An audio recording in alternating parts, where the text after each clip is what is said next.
এই পৃথিবীতে বন্ধু বানাইছো কয়জন? তিনজন। তিনজন। কয়জন? তিনজন।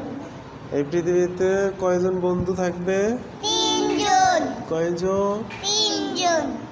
কতজন? তিনজন। দেখো কোরআনের মধ্যে আছে ইন্নামা ওয়ালিয়ুকুমুল্লাহু ওয়া রাসূলুহু। এক নম্বরের বন্ধু হচ্ছে আমি আল্লাহ। এক নম্বরের বন্ধু কে? জোরে বলো। আল্লাহ। আমি বলতেছি তোমাদেরকে পরে। দুই নম্বরের বন্ধু হচ্ছে রসুল। কে? আমার রসুল। কে? আমার রাসূল। দুই নম্বরের বন্ধু কে? আমার রাসূল। রসুল।